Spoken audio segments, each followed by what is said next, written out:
다윗이 하나님 앞에 성전을 건축하고자 하는 마음이 생겨서 기도했습니다. 그러나 하나님은 전쟁을 많이 한 다윗에게 성전을 건축하지 못하게 하셨고, 그리고 그 아들 솔로몬 때에 가서 성전을 건축하도록 허락하셨습니다. 사실 이 성전은 모세가 하나님께 받아서 지은 이 성막과는 약간 다릅니다. 이 성막은 하나님이 모세에게 지시하셔서 그 설계와 식양을 보여서 만든 것이지만, 이 솔로몬의 성전은 솔로몬이 여호와를 위하여 다윗을 대신해서 건축한 것입니다. 하나님께서 한 번도 솔로몬에게 또는 다윗에게 성전을 건축하라고 하신 적이 없습니다. 다만 하나님께서 오히려 사람이 손으로 건축한 이 집에 하나님이 거하시겠느냐, 그러나 하나님을 사랑하는 마음으로 건축한 이 성전에 하나님의 이름을 두시고 그리고 백성들 안에 거하겠다, 이렇게 말씀하신 것입니다. 그래서 이 솔로몬이 아버지의 유언을 이어서 유언대로 이 솔로몬 성전을 건축하기 시작합니다. 그런데 이 솔로몬은 그 성전을 아주 크고 화려하게 짓습니다. 그 길이만도 60규빗입니다. 60규빗이면 한 규빗이 약 50cm를 잡을 때 약 30m 정도 되거든요. 그러니까 길이가 30m요. 또 폭이 20규빗이니까 10m입니다. 그리고 높이가 15규빗이니까 30규빗이니까 약 15m 됩니다. 그러니까 30m, 10m, 높이가 15m 되는, 지금으로 봐도 굉장히 크고 화려한 성전이었음을 볼 수가 있습니다. 솔로몬이 이렇게 하나님을 위하여 성전을 건축했는데, 여기에 아주 크고 화려한 성전으로 지었지만 하나 빠진 것이 있는데, 바로 하나님을 사랑하는 마음입니다. 여러분, 하나님을 사랑하는 마음이 빠졌다는 것을 어떻게 알 수 있을까요? 성전만 크게 짓는다고 그게 하나님을 사랑하는 것이 아닙니다. 이렇게 하나님을 향해 성전을 크고 화려하게 지었다면 그만큼 더 하나님의 말씀에 순종하고 행하는 삶이 있어야 되는 것입니다. 성전은 크고 화려함으로 채운다고 빛나는 것이 아니라 하나님의 말씀과 은혜로 성령으로 채워야, 그래야 부흥이 일어나고 진정한 하나님의 영광이 가득 찬 성전이 되는 것입니다. 그러나 솔로몬은 그러지 못했습니다. 진정한 하나님이 기뻐하시는 성전을 짓지 못했음을 보게 됩니다. 그래서 그가 하나님을 향하여 성전을 짓고자 하는 이런 마음, 아버지를 대신해서 성전을 건축하고자 하는 마음과 그리고 성전을 건축한 그 마음은 처음 시작은 참으로 뜨겁고 괜찮았지만, 거기에 하나님의 말씀을 사랑하고 하나님의 말씀으로 채우지 못했을 때, 그때 그 성전은 하나님의 살아계심을 온전히 드러내지 못하는 성전이 되었음을 볼 수가 있습니다. 오늘 솔로몬이 성전을 건축하면서 6장 1절 말씀은 이렇게 시작합니다. 우리 1절 말씀 한번 다시 보겠습니다. 이스라엘 자손이 애굽 땅에서 나온 지 480년이요 솔로몬이 이스라엘 왕이 된 지 4년 15월 곧 둘째 달에 솔로몬이 여호와를 위하여 성전 건축하기를 시작하였더라. 그러니까 이 솔로몬이 성전 건축한 시기를 밝혀주고 있는데요. 먼저 애굽 땅에서 이스라엘 백성들이 나온 지 480년이요 그랬습니다. 여러분, 왜 뜬금없이 솔로몬이 성전을 건축하는데 이스라엘 백성들이 애굽에서 나온 지가 언제 됐는지 이 횟수를 왜 밝히고 있을까요? 여러분, 바로 왕 밑에서 이스라엘 백성들은 노예였습니다. 그들은 노예로서 하나님 앞에 예배를 드릴 수가 없었습니다. 그들은 자기의 시간이 없었고 죽도록 일하고 또 일해야 했습니다. 그러고도 노예였습니다. 무엇보다 하나님을 마음껏 예배하고 찬양하고 주님의 이름을 높여드릴 수 있는, 그러니까 자기의 신앙을 가지고 하나님을 마음껏 사랑할 수 있는, 그 예배할 수 있는 그런 신앙의 자유도 없었습니다. 하나님께서 그 모세를 보내 이스라엘 백성들을 그 악한 바로 왕 밑에서 건져주신 것입니다. 노예에서 해방시켜 주신 것이죠. 그리고 하나님이 모세에게 그 바로에게 가서 전해줄 말을 모세에게 주었는데, 그것이 뭐냐면 내 백성을 가게 하라는 거예요. 왜 내 백성을 붙들지 말고 가게 해야 하는가? 3일 길을 떠나서 하나님께 제사하기 위함이라 그랬어요. 그러니까 이스라엘 백성들을 하나님께서 바로 왕의 압제에서 구원해내시고 자유를 주신 것은 3일 길을 떠나서 하나님을 예배하고 제사하기 위함이었음을 보게 됩니다. 그래서 하나님은 그 이스라엘 백성들을 위해 온갖 10가지 재앙을 모세의 지팡이를 통해 나타내셨습니다. 그래서 바로가 이스라엘 백성들을 더 이상 붙들지 못하고 결국에는 해방시킬 수밖에 없는, 가게 할 수밖에 없는 그런 놀라운 기적과 능력을 행하신 것이죠. 그래서 이스라엘 백성들은 홍해길을 건너서 사흘길을 가서 하나님 앞에 제단을 쌓고 예배를 드렸습니다. 하나님은 이스라엘 백성들을 자기 이름을 찬송하게 하기 위하여서 선택하셨고 구원해 내셨습니다. 다시 말하면 예배하기 위한 목적으로 구원해 내신 것이죠. 그로부터 480년, 약 500년이 된 후에 하나님을 위한 이스라엘 백성들이 성전을 건축하게 되었다고 이렇게 말씀하고 있는 것입니다. 그 전에 하나님은 모세를 통해 성막을 보여주셨죠. 이 하나님의 이 성막은 장차 이 성전의 모델이 됩니다. 오늘 이 열왕기상 6장 말씀을 보면서 우리가 한 가지 이렇게 깨닫게 되는 것은 뭐냐면 영원히 변하지 않는 성전의 구조입니다. 성전은 내소, 즉 지성소, 외소, 성소, 그리고 뜰로 구성되어 있거든요.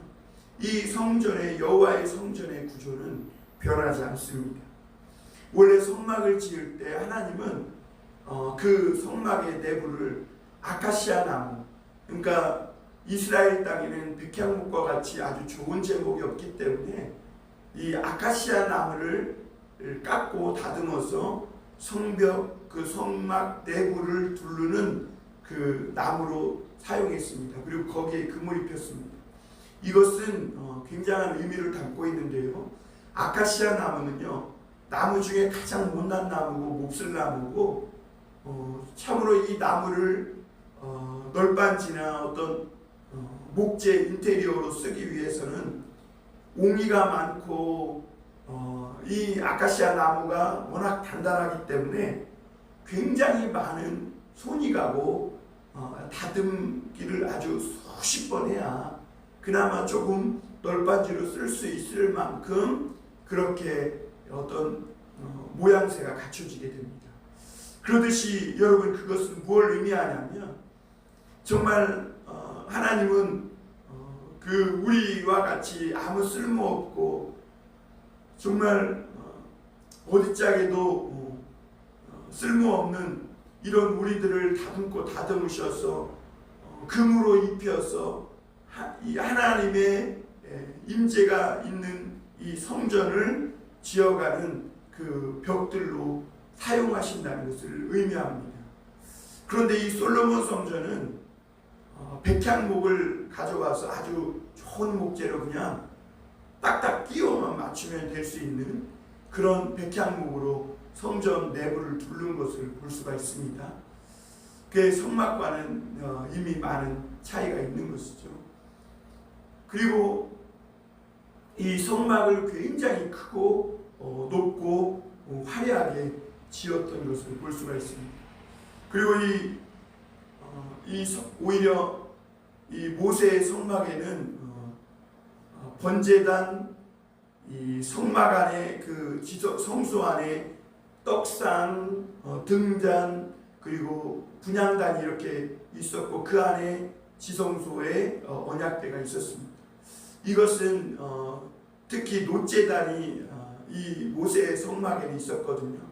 이 놋제단은 내구덩이에 뿔이 달린 그 제단인데 거기에서 양이나 소나 각을 떠서 하나님 앞에 불을 태워 제사를 드리는 것입니다. 그러니까 이 이스라엘 백성들이 그 지성소에 계신 그 하나님 앞에 나아가기 위해서는 먼저 이 놋제단에 이 제물을 가져와서 각을 떠서 불을 태우고 하나님 앞에 먼저 제사를 드려야 했습니다. 이것은 놋제단은 예수 그리스도의 십자가를 의미합니다. 예수 그리스도의 십자가의 그 죽으심이 없이는 우리가 하나님 앞에 나아갈 수 없는 것이죠. 하나님께서 예수 그리스도께서 십자가에 못 박혀 죽으심으로 하나님과 우리 사이에 막혔던 문이 열렸고 그리고 우리는 그 거룩한 성소 안으로 들어갈 수 있게 되는 것입니다. 그래서 이 놋제단은 예수 그리스도의 십자가의 자리를 의미합니다. 거기에서 우리가 주님과 함께 죽고 다시 사는 역사가 없이는 하나님의 거룩함으로 한 걸음도 나아갈 수 없게 되는 것입니다. 그러므로 여러분 오늘도 우리가 어떻게 주님 앞에 더 가까이 신령과 진정으로 나아갈 수 있습니까? 그것은 우리가 얼마나 큰 성전을 건축했느냐, 우리가 얼마나 공로가 있느냐가 아니라 이 제단 앞에 우리 자신이 주님과 함께 죽고 다시 살았느냐 하는 것입니다. 하나님의 말씀으로 죽고 말씀으로 사는 삶, 그 삶이 있어야 우리가 하나님 앞에 더 가까이 나아가는 것입니다. 여러분 오늘 하나님은 우리를 예배하게 하는 자로 부르셨습니다. 예수 그리스도의 십자가의 그 은혜를 힘입어 하나님 앞에 나아가 예배하는 삶, 그것이 오늘 우리를 부르신 하나님의 목적입니다. 여러분 우리가 오늘 하루를 살면서 우리 인생의 본래 목적을 잊지 말아야 합니다.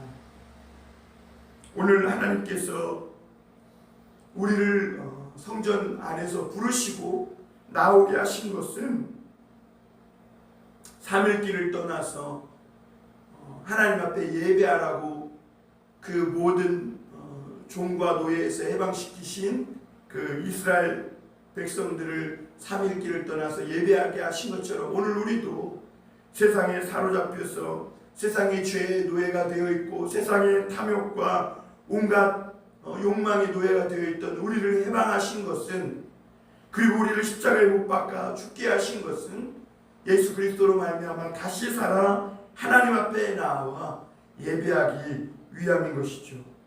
그래서 오늘 솔로몬은 애굽 땅에서 이스라엘 백성들이 나온 지 480년이 지난 후, 그리고 이스라엘의 왕이 된 지 4년 둘째 달에 성전을 건축하기 시작합니다. 그리고 7년 동안 이 여호와의 성전을 건축합니다. 그런데 이 솔로몬의 성전의 구조를 보면 다락방이 많습니다. 물론 이 성전에 필요한 기구들을 두기 위해서 다락방이 많아야 하지만 사실 왜 이렇게 솔로몬이 다락방을 많이 지었는지는 알 수가 없습니다. 아마 그 안에서 필요한 어떤 물건을 두기 위해서 만들었겠지만 사실 이렇게 다락방을 많이 만들고 그 안에서 사람들이 여러 가지 회의를 하고 하는 그런 모양새는 하나님이 뜻하시는 성전의 온전한 모습은 아니었습니다.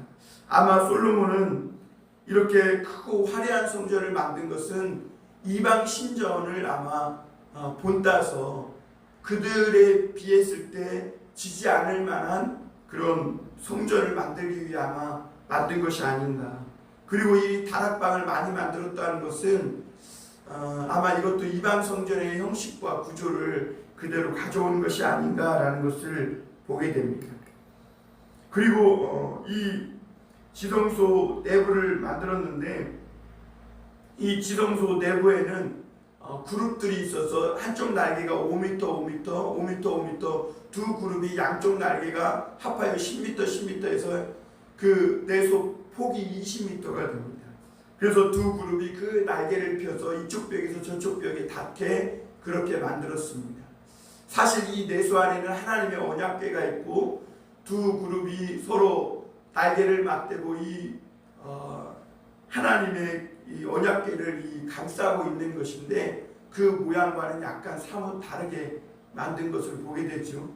그리고 이 그룹들 위에 하나님은 임하셔서 그곳에서 이스라엘 백성들에게 성막에서는 은혜를 베푸는 그런 의미를 담고 있었습니다. 그리고 이 외소에는 지성소인데 거기에는 분향단, 떡상 그리고 등잔이 있습니다. 성막의 이 떡상은 하나님 앞에 늘 있는 이스라엘 12지파를 의미합니다. 다시 말하면 우리는 늘 살아가지만 하나님 앞에 있다는 것을 의미하고, 그리고 등잔 때는 온 세상을 비추는 빛이신 여호와의 하나님, 그리고 성령의 기름 부으심을 의미합니다. 우리가 이 성령의 기름 부음을 받을 때 우리도 어두운 세상을 비추는 빛으로서 살아갈 수 있는 그런 의미를 담고 있는 것입니다. 그리고 분향단은 하나님 앞에 드리는 성도들의 기도를 의미합니다.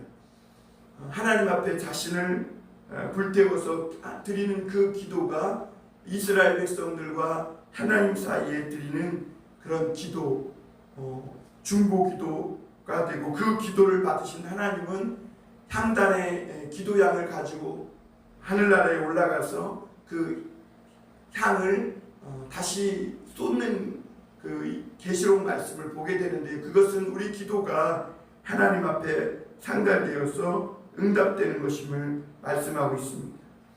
오늘 열왕기상 6장 11절에 보면 하나님이 이제 솔로몬이 성전을 건축하고 마쳤을 때 하나님이 솔로몬에게 임하여서 이렇게 말씀합니다. 내가 지금 이 성전을 건축하니 내가 만일 내 법도를 따르며 내 율례를 행하며 내 모든 계명을 지켜 그대로 행하면 내가 내 아버지 다윗에게 한 말을 내게 확실히 이룰 것이요, 이렇게 말씀합니다. 하나님은 내가 성전을 건축했으니 이제 모든 것을 다 축복해 주시겠다, 이렇게 말하지 않았어요. 너가 이 성전을 건축한 만큼 그렇게 하나님을 사랑하는 마음으로 하나님의 율례와 법도를 행하며 그 계명을 지켜 행하면이라고 이렇게 말합니다. 중요한 것은 이 성전의 건물이나 보이는 건물이나 화려함이 아니라 그 안을 무엇으로 채우느냐 하는 것입니다. 하나님의 말씀에 순종함과 은혜로 채우는 것입니다. 그러면 하나님은 거기에 성령의 기름 부음을 더하시고 부음을 주시고 세상을 변화시켜 가는 그런 하나님의 임재가 있는, 하나님의 이름이 있는 거룩한 성전이 되게 하신다는 것입니다. 그리고 13절에 보면 내가 또한 이스라엘 자손 가운데 거하며, 이렇게 말합니다. 여러분, 솔로몬이 하나님을 위하여 성전을 건축했는데 하나님은 이 성전에 거하겠다는 말씀을 안 하세요. 왜냐하면 하나님은 사람이 지은 손으로 지은 집안에 거하시는 분이 아니시기 때문에 그렇습니다. 하나님은 이 이스라엘 백성 가운데 거하시는 하나님이십니다. 그래서 하나님은 오늘 이스라엘 자손 가운데 거하겠다 말씀합니다. 그러면 이 성전은 뭐 하는 겁니까? 이 성전에서 이스라엘 백성들은 하나님을 사랑하는 마음을 이렇게 예배드리는 것이죠. 그것을 잊지 않을 때 하나님은 이스라엘 백성 가운데 거하신다고 말씀하는 것입니다. 그리고 솔로몬이 성전을 건축하면서 그 성전 내부에서 천연장 소리가 들리지 않았다고 합니다. 이것은 이스라엘 백성들이 하나님 앞에 오늘날 성도들이 하나님 앞에 신앙생활을 하면서 이렇게 쇠소리와 같이 다투거나 또는 하나님이 기뻐하시지 않는 소리를 내지 않으며 영광스러운 믿음 생활을 하는 모습을 나타내 보여주고 있는 것이죠. 사랑하는 성도 여러분, 오늘도 하나님이 기뻐하시는 성전은 저와 여러분이 하나님의 말씀과 은혜로 잘 다듬어져서 믿음으로 충만해져서 우리 서로가 한 사람 한 사람이 하나님 앞에 성전으로 연결되어 지어져 가는 것입니다.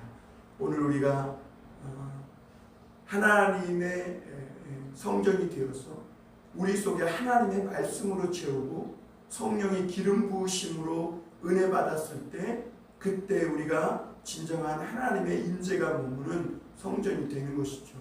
오늘 우리가 이런 말씀들을 기억하면서 오늘도 하나님 우리 속에 말씀을 채워서 죄인된 우리가 더 변화되어 하나님 앞에 믿음 충만한 사람이 되게 하시고 또 우리가 다듬고 다듬어져서 하나님의 믿음으로 덧입혀진 정금과 같은 믿음의 사람이 될 수 있게 하여 주옵소서 하며 기도하는 저와 여러분이 될 수 있기를 주님의 이름으로 축원합니다.